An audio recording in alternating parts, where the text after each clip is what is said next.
यह एक top load washing machine है। जब आप कपड़ों को सुखाने के लिए ड्रायर में डालते हो और जैसे ही ड्रायर स्टार्ट होता है तो सिंपल सी बात है, इसकी स्पीड लगभग 600 से 800 आरपीएम के बीच होती है, जिसकी वजह से कपड़े एक साइड में जाकर चिपक जाते हैं। तो इस वजह से कपड़ों का फोर्स इवनली ना होकर एक तरफ लगता है और जब ड्रायर स्टार्ट होता है तो मशीन हाई स्पीड में वाइब्रेट करने लग जाती है। यदि आपने नोटिस किया हो तो यह मशीन इस वाइब्रेशन की वजह से अपने आप चलने भी लग जाती है। लेकिन यह जस्ट पास में रखी हुई फ्रंट डोर वॉशिंग मशीन है। बस फर्क इतना है कि इसका ड्रम हॉरिजॉन्टल रोटेट करता है, बाकी कपड़े सेम ही तरीके से सुखाए जाते हैं। लेकिन जब इसमें कपड़े सूखते हैं तो यह बिल्कुल भी वाइब्रेट नहीं करती है, जबकि इस मशीन में भी कपड़ों का फोर्स तो एक साइड में ही लगेगा। एक्चुअल में वॉशिंग मशीन बहुत ही सिंपल मशीन दिखती है, लेकिन यहाँ पर बहुत ही ब्रिलियंट इंजीनियरिंग काम में ली जाती है।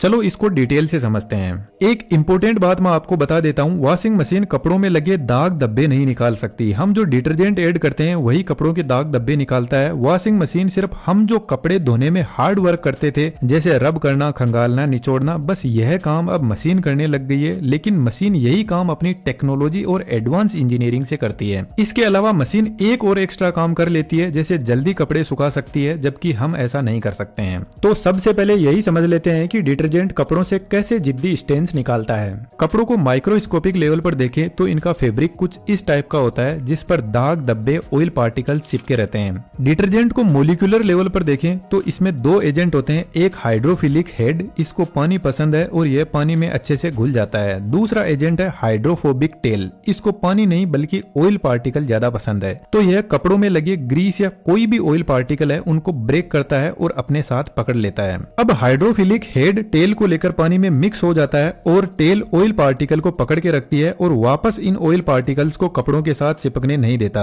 लेकिन मान लो यह जो पानी हम भेज रहे हैं इसको हम गर्म करके कपड़ों के पास में भेजे तो कपड़ों के पोर वाइड हो जाते हैं, जिससे डिटर्जेंट के मॉलिक्यूल आसानी से पास होने लगते हैं और ऑयल पार्टिकल अपने आप मेल्ट होकर कपड़ों को छोड़ने लगते हैं, जिसको डिटर्जेंट पार्टिकल पकड़ लेते हैं। यानी एक्चुअल में डिटर्जेंट गर्म पानी के साथ में और भी अच्छे से काम करता है। तो यदि मशीन में कोई ऐसा फंक्शन हुआ तो यह और भी बेहतर होगा कपड़ों की धुलाई के लिए। लेकिन एक इंपॉर्टेंट बात मैं आपको बता देता हूँ, डिटर्जेंट के अंदर और भी बहुत सारे इंग्रेडिएंट्स ऐड किए जाते हैं अलग अलग टाइप के मेल को निकालने के लिए, जैसे पसीने, धूल मिट्टी का मेल। लेकिन मैंने जो ऊपर बताए हैं यह दो सबसे इंपॉर्टेंट एजेंट होते हैं और सभी इसी तरीके से काम करते हैं, अपने अपने मेल को तोड़ते हैं और पानी में मिक्स करते जाते हैं। यदि हम थोड़ा सा अपना कॉमन सेंस यूज में ले तो एक बात हमें समझ आती है कि यदि वाटर का फ्लो रेगुलर इन कपड़ों से होता रहे तो डिटर्जेंट अपना काम अच्छे से कर लेगा। तो फिर ठीक मशीन को यही काम करने के लिए बनाया गया। अब यह दोनों मशीन अपने काम अलग अलग तरीके से करती है। यदि आपने ध्यान दिया हो तो इन दोनों ही वॉशिंग मशीन में ड्रम कुछ इस टाइप से फॉरवर्ड और रिवर्स डायरेक्शन में रोटेट करता है। यदि हम टॉप लोड वॉशिंग मशीन की बात करें तो इसमें बॉटम साइड में एक पल्सेटर होता है जो बेसिकली कपड़ों को फॉरवर्ड और रिवर्स डायरेक्शन में रोटेट करता रहता है। लेकिन इसके नीचे एक मोटर लगी रहती है जो पल्सेटर को पावर देती है। पुराने टाइम में यूनिवर्सल और इंडक्शन मोटर काम में ली जाती थी, लेकिन आज के मॉडर्न टाइम में BLDC मोटर यहाँ पर काम में ली जाती है। मोटर ही डायरेक्ट पल्सेटर को फॉरवर्ड और रिवर्स डायरेक्शन में घुमाती है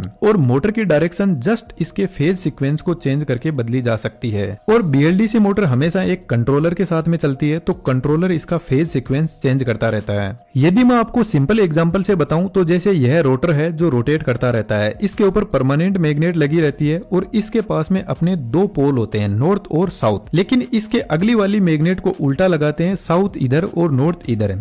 इस तरीके से रोटर पर मैग्नेट सेट की जाती है। लेकिन मोटर के स्टेटर पर भी वाइंडिंग सेट की जाती है जो कोयल की तरह बनी होती है और उनके पास में भी अपना नॉर्थ और साउथ पोल होता है, लेकिन सिर्फ तभी जब इनको सप्लाई दी जाए। तो जैसे कंट्रोलर ने इस कोयल को सप्लाई दी तो यहाँ पर नॉर्थ और साउथ पोल जनरेट होंगे। यह नॉर्थ पोल इस साउथ को अपनी तरफ अट्रैक्ट करेगा तो रोटर थोड़ा सा इधर घूम जाएगा। इतना घूमते ही इस कोयल की सप्लाई बंद कर दी जाएगी और आगे वाले को दी जाएगी। फिर से यहाँ दोनों पोल आपस में एक दूसरे को अट्रैक्ट करेंगे तो इस तरीके से मोटर फॉरवर्ड डायरेक्शन में घूमती रहती है। यह ठीक उस कहानी के जैसे है जैसे गधे के सामने एक गाजर लटका दी जाती है और वह उसके पीछे पीछे भागता रहता है। लेकिन मान लो जैसे ही कंट्रोलर इस कोयल में जो सप्लाई भेज रहा है उसकी डायरेक्शन बदल देता है तो नॉर्थ और साउथ पोल भी बदल जाएंगे और अब आप देखोगे यह दोनों नॉर्थ पोल एक दूसरे को रिपेल कर रहे हैं और इधर से साउथ पोल इस नॉर्थ को अट्रैक्ट कर रहा है। तो मोटर अब रिवर्स डायरेक्शन में घूमने लग जाएगी।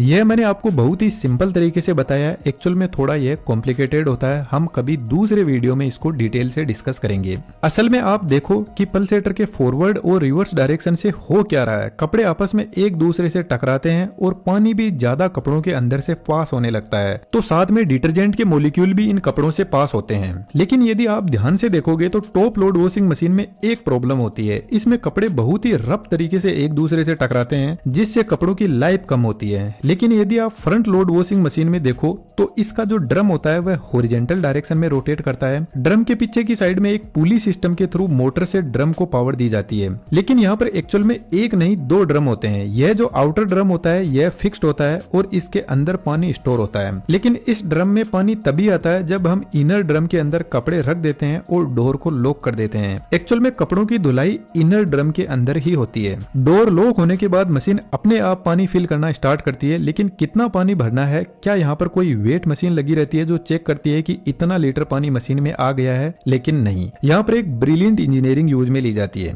जब मशीन के फ्रंट डोर को लॉक करने के बाद में इसमें पानी फिल होना स्टार्ट होता है तो ड्रम के अंदर एयर का प्रेशर बढ़ने लगता है और इस प्रेशर को एक प्रेशर सेंसर चेक करता रहता है और इस प्रेशर से ही वाटर लेवल को मेजर किया जाता है। तो फ्रंट डोर एश्योर करता है कि मशीन के दोनों ड्रम एकदम सील पैक हो। यदि कपड़े बहुत ज्यादा गंदे हैं तो आउटर ड्रम के नीचे की साइड में हीटिंग रोड भी लगी रहती है जो जरूरत पड़ने पर पानी को गर्म कर सकती है।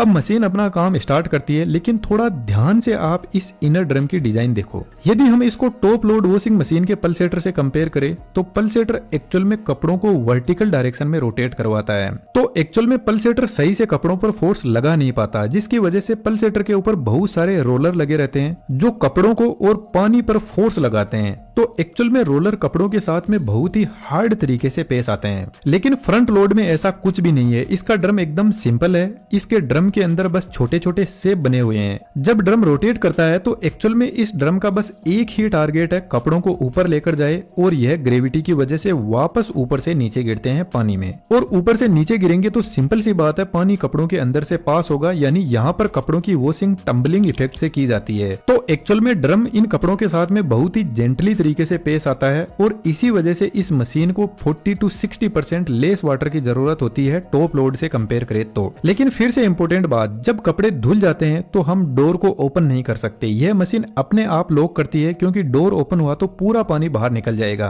तो इसके लिए मशीन के आउटर ड्रम से एक पाइप के through water drainage pump connect रहता है जो गंदे पानी को पंप करके बाहर निकाल देता है। जब पूरा पानी क्लीन हो जाता है तो यहाँ पर कपड़ों को सुखाने की प्रोसेस स्टार्ट होती है, जिसके लिए इनर ड्रम को हाई स्पीड में स्पिन करवाया जाता है। यहाँ पर ड्रम की स्पीड 1200 आरपीएम तक होती है। अब इतने हाई स्पीड रोटेशन से कपड़ों का फोर्स ड्रम की वॉल पर लगता है और कपड़े ड्रम को छोड़कर भागना चाहते हैं, लेकिन ड्रम इनको होल्ड करके रखता है। लेकिन पानी को ड्रम भागने देता है, क्योंकि ड्रम के चारों तरफ होल बने रहते हैं। तो इन होल से पानी निकलकर आउटर ड्रम में कलेक्ट होने लगता है, जहां से पानी को बाहर निकाल दिया जाता है। और जब कपड़ों से पानी निकल जाता है तो वह सूखने लग जाते हैं। लेकिन फ्रंट लोड वॉशिंग मशीन के लिए कपड़े सुखाना एक बहुत बड़ा चैलेंजिंग काम है, क्योंकि इस मशीन में वाइब्रेशन बहुत ज्यादा हाई होते हैं। लेकिन बाहर से देखने पे हमें कोई भी वाइब्रेशन दिखाई नहीं देगा, क्योंकि जो भी हम कपड़े रखते हैं सुखाने के लिए वह सब के सब ड्रम के नीचे आकर बैठ जाते हैं। लेकिन यदि हम टॉप लोड वॉशिंग मशीन में कपड़े सुखाते हैं तो कुछ ऐसा अरेंजमेंट कर दे जैसे कपड़ों को चारों डायरेक्शन में रख देते हैं और फिर इसको स्पिन करवाते हैं, तो बहुत हाई चांस है कि मशीन बिल्कुल भी वाइब्रेट ना करे, क्योंकि चारों दिशाओं में इक्वल फोर्स लग रहा है तो वह एक दूसरे को कैंसिल आउट करते रहेंगे। लेकिन फ्रंट लोड में तो हम ऐसा नहीं कर सकते। कपड़े को कहीं पर भी रखो वह वापस नीचे आ ही जाएंगे। तो एक्चुअल में फ्रंट लोड में वाइब्रेशन की प्रॉब्लम ज्यादा होती है और इस प्रॉब्लम से बचने के लिए मशीन का इनर और आउटर ड्रम को हवा में रखा जाता है। हाँ जी, बिल्कुल हवा में। ड्रम के ऊपर की साइड में स्प्रिंग लगे रहते हैं जिसको बॉडी से टाइट किया जाता है और नीचे की तरफ डैम्पर लगे रहते हैं जिनके अंदर स्प्रिंग होती है।